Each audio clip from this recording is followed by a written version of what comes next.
Thank you so much. And with us tonight, of course, is Tom Jones, a professor of photography at the University of Wisconsin-Madison. He is an artist, educator, curator, and writer. He graduated with a Bachelor of Fine Arts in Painting from the University of Wisconsin-Madison, a Master of Fine Arts in Photography, and a Master of Arts in Museum Studies from Columbia College in Chicago, Illinois. Jones' artwork is a commentary on American Indian identity, experience, and perception. He is examining how American Indian culture is represented through popular culture and raises questions about these depictions of identity by non-natives and natives alike. He continues to work on an ongoing photographic essay of the contemporary life of his tribe, the Ho-Chunk Nation of Wisconsin. Jones co-authored the book, People of the Big Voice, Photographs of Ho-Chunk Families by Charles Van Schaik? Schoik. I never would have guessed. Sorry, Charles. 1879 to 1943 was Charles' lifespan. And he is the co-curator of the exhibition and contributing author to the book, For a Love of His People, The Photography of Horace Pula. Did I get that one? Mm-hmm. I should have checked with you before. For the National Museum of the American Indian. His artwork is in numerous private and public collections, most notably the National Museum of the American Indian, Polaroid Corporation, Sprint Corporation, the Nerman Museum, the Minneapolis Institute of Art, the Museum of Contemporary Native Arts, the Museum of Contemporary Photography, and Microsoft. And so now, without further ado, please welcome Tom Jones. I think I was supposed to get in the light here. So I just appreciate everybody coming out. And some of you know I just moved to town about a year and a half ago. I bought the old Presbyterian church and it's now turned that into my home and studio. And I just wanted to kind of relate that back to high school.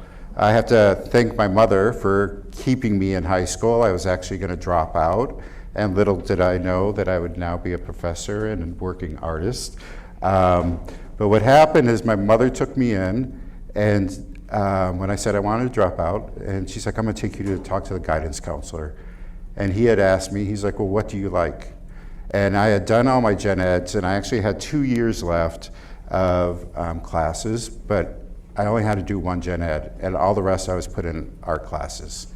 And so I continued on, got a scholarship to go to the University of Wisconsin in Madison, and I then took some time off, about 10 years, and then went back to grad school again. So what you're talking about here, it is so important to have, this type of space for students and to be able to exhibit and, I think it elevates them and really makes them feel good. So I appreciate hearing that, and I just wanted to share that little bit of story. I started this series, the first series was called Native Commodity, and what I was looking at is the way that actually Ho-Chunks were depicted within the Wisconsin Dells. And of course, this all started with H.H. Bennett beginning his landscape photographs of the river in the late 1800s, and that's where tourism started. And a lot of people were wanting to come see, the Indians. And that's, of course, how Stand Rock started and many other places. And so I guess the business owners, started commodifying that, and H.H. Bennett himself, he wasn't living off of his studio work. It was actually all of the things, native goods and objects in his studio. That's where he was making his money. So, I found it interesting because of that influx of tourism and the population, that's why the dam was built. And he, of course, tried to fight against that. But, it's so interesting. It's like I started that series. I only found one thing that was Ho-Chunk.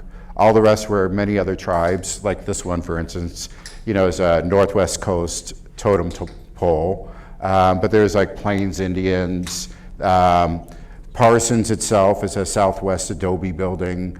And so the only thing that said Winnebago, which was the name they called us before, is on one gift shop, and that was it. No other imagery of Ho-Chunks were in the Dells, even though that's what the tourism and tourists were coming to see. So I did that series in maybe, I'm so bad at dates, 2004. And then the Museum of Wisconsin Art asked me to go photograph the Dells for a year. And 2 other artists were also commissioned. And so I did that, and I was like, I'm really enjoying going out. I generally don't shoot this way in my own work, where I'm just able to go take pictures. It's generally, like I'm doing portraits or, so I really, it was like, just let me do what I want to do. And, so I'm really getting to just enjoy looking. And so when I started doing the second, I guess, part of the series, which is what the Museum of Wisconsin Art asked, I really started thinking about, how is this place changing? And I was like, how can I keep doing it, for one? But every time I go out, I see something new, and the Dells is constantly changing. It's like, well, like the Cowboy Down, he was back behind, I think where that Dunkin' Donuts is, right off the interstate. He was laying back there. But now he's over, I think, by where those kids, what's that place you take? Where he plays the games? Knuckleheads. Yeah, Knuckleheads. Yeah, it's over there now. But now, like the Indian Trail Motel, that's a quick trip. And I also love the Stand Rock, that, where it's represented within our own tribe, because so much of our income was brought through Stand Rock. And, we also, as a tribe, played into playing Indian for the tourists and as an economic means of survival. And of course, we're selling their goods, and baskets is one of them. And so for those of you who are also interested in that, the Museum of Wisconsin Art is going to do a show this next summer in August. And I'll be displaying about 200 baskets from my collection, my friend Mike Smudlocks, and Ken Carroll, and then a couple other institutions, but they're also going to do a book of that. And then that's one, I want to honor, H.H. Bennett. That's why I took a picture of his camera over there. And I'm trying to think of the other things that I'm looking at. It's interesting, though, I don't really have that many people. And that's one thing I think I'm going to do. And I don't have actually that much of the river. There's only that image over there. There's a few others that I have. I need to actually start editing the work down. I have about 2 boxes, probably about 500 images that I need to get down to about, maybe 40. But that's about it. I would be more than welcome for any questions that you may have. Otherwise, you guys can enjoy. Yeah. As I look at your images in this room, I recognize many places in the Dells. I grew up in Sauk County. I know the building that's behind you as example. And I looked at the totem and thought, I wonder where that is. But then I saw the painted pony, the Appaloosa, and I knew running horses. I don't remember the little cottages with the red door. That's over at Spring Hill. Behind downtown? Is it kind of behind downtown? Sort of, and it's like on the way to the high school. If you go the back way, I guess it's like you kind of go up a hill and it goes around. And then the back entrance of the high school is over there, the newer one. I don't know the road, I'm so bad. I can't remember the name of the road either, but we all got our little phones out. Yeah. You were talking about Indians playing Indians for tourists, and reminded me of Chief Evergreen Tree, who was a friend of our family, and I don't know that anyone else in here knows who Chief Evergreen Tree was. He did bird calls at Stand Rock. Right. It wasn't until I was an adult that I learned he wasn't Winnebago. No. That's how we knew, how I grew up. He wasn't Winnebago. He was Pueblo. His wife, and he wore a lot of turquoise, and he wore a full chief's regalia with the long tails on the headdress. Right. His wife was Sioux. I don't know which Sioux tribe she was from. And I guess I mention all of that because I didn't know. Nobody talked about it. He was an Indian at Stand Rock. He must be Winnebago. Right. But no, there were a lot of different tribes that came up here also. came from many places. Yeah. That's all. Yeah. No, I mean, and it's exactly what you're saying is, you know, he's dressing up as a Plains Indian in order to, you know, like I said, play Indian. But, you know, the Pueblo people dress completely differently. The other thing is, I call him Chief Evergreen Tree. That was not his name, but I cannot pronounce his name. And in his tribe, that particular Pueblo, he would not allow anyone to call him chief because he wasn't. Right. But he was in Wisconsin Dells. Right. Thank you. Is there? Yeah. Oh. Oh, there's one over there. Yeah. Go ahead, I can wait. No, I was just wondering why he didn't take a picture of the landing and also the old amphitheater where the old Indian show used to be. My sister used to dance at that show. She sits right there. Because it's owned by the DNR now. It's trespassing. No, I think you can get on one of the boat rides, and then they stop there. But I would need more time than that, so I just need to get permission to get in there. Can Yeah. you share the story of the red shoe? Yeah. What is So that's, you know, I'm so bad at, I don't even know road names. So if you get off where, you remember where the Polynesian Hotel used to be? Yes. Okay, so then if you're going towards Dells to go downtown, it's that first right there. I think there's a Chinese buffet there. And you turn right there, there's like a campground, and you can also like ride horses, and yeah, that fish museum. And I was like, why is there a fish museum here? But that was out in the middle of a field, and it's huge. I mean, it's bigger than that wall there. And so it's making reference to Frank Baum, who wrote Wizard of Oz. And during his time, he wrote, and I don't know if he was a newspaper man or not, but he wrote an article saying that all Native Americans should be exterminated. And so that's where I'm, you know, smacking him down, I guess. And so to me, you know, it looked like the ruby slipper. So, and of course I wanted to say something else besides what I said in the title, but. So it's like the majority of my work is that way, where there's things in there, you know, being an educator, where it's just like there's always some sort of story behind, you know, a lot of things that I do. And so, you know, hopefully people are, like you're doing, you know, asking why is that, and then they learn more later. Yeah. And, yeah. When I look at so there's some pictures that have people in them, and then other ones are you're photographing static objects. Do you use different equipment for those different situations? And could you just give us a little bit about how you go about taking these pictures? Yeah.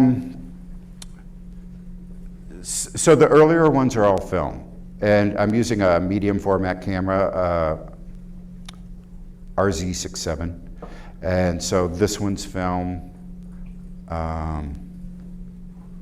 Kind of the older, the more 40 by 50, that doorway is, the end of the trail are all film. So I didn't start using digital until maybe about 10 years ago because it couldn't get up to the size that I needed to do 40 by 50 unless I bought a really expensive camera. And then I was poor at that time, so I didn't buy, you know. But they were like 50,000 if you want to get, you know, up to a larger size. So I kind of waited until digital got to that point where you could, and I'm pushing some of these where it's like if you get up on them, they get kind of, they start losing, you know, they fall apart a little. But yeah, so that GIFs one is also film. And I really love film, but it's gotten so expensive. You know, it's like one of my students just told me that they bought a 35 roll for 35 millimeter of 3200, and it was $20. It's like, it's getting crazy. So I've just moved now, and I'm eventually going to get another camera that's, you know, with a little more megapixels soon, because they just keep, of course, getting better and better. And I literally just drive around, you know, to find things. You know, that one, the land for sale was off, you know, going towards Baraboo, and you know, so of course I'm talking about the land and how the land has changed and what's how man has affected it, and, you know, blatantly with the graffiti over there. But yeah, does that answer everything for you? Yeah, sure. So yeah, The graffiti one, is that where the cave bar used to be? yeah. Yeah, so that's over at where the Mirror Lake Dam is, if nobody else knows. Oh, they leveled that now, The what? that bar. It's all level now. Well, that cave used to be a bar at one time. It's not even that big. Oh, this one. Yeah. Oh, yeah. It was neat. Oh, did you go to it? I was like, how was it? Like, so was there a wall there? Used to be little tables and a bar. Uh-huh. Small. Yeah.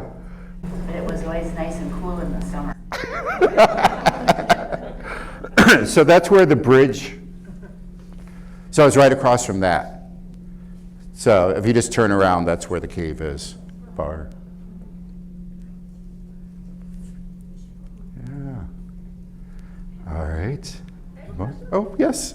Forgive my ignorance. Who's H.H. Bennett? So H.H. Bennett was the photographer who changed the Dells. So he started in the 1800s, and he did also photograph some Ho-Chunks, but I have a feeling that he did not have a good relationship with them, because he was always trying to get the things that they were selling for much less. And so I want to say that there's maybe only about 10 photographs that he took. But he did take a picture of Yellow Thunder early on. And just a story to share with you guys is when all the removals were happening with the Ho-Chunk, they had taken Yellow Thunder, and what they did is they, of course, threw us all on boxcars and sent us out west. But Yellow Thunder got back before the people, the army who had taken him out there, and we returned. So we were removed probably more than 7 times to about 4 different places. So it was Nebraska, Minnesota, around Blue Earth, South Dakota, a couple places in Minnesota. But he eventually came back, and there's a marker on A between Baraboo and the Wisconsin Dells, or Lake Delton, for him. And what he had done is he had bought property, so he was able to stay in Wisconsin because he was then, you know, because of that property that he bought. And so a lot of Ho-Chunks then were living there, and that's how we were able to stay. And he was one of many who had done that. So, yeah. Yeah. I think, and somebody can correct me, but I want to say about 10 years ago, someone asked, I want to say Bill Peelsticker, to go around and take some of the Yes. pictures of, take pictures He- of where Bennett had taken the Right. picture and reproduce that, Mhm. what it is now. Mhm. And there was an exhibit about that, and do you remember when it was? But it was Bill. Yeah, it was Bill. Yeah. Bill Yeah, I think he, went around and redid those pictures. yeah, he did that about 15 years ago, I want to say. And so the thing you have to understand too is the dam, of course, is it 17 feet it went up? I can't remember. But what it had done is it had flooded a lot of the places that H.H. Bennett had photographed. So he did a kind of rephotograph project showing those spaces of Bennett's old ones before the dam was put in. So of course that also, there were a lot of sacred sites that were along the dells, and those were all went underwater of the Ho Chunk because of that.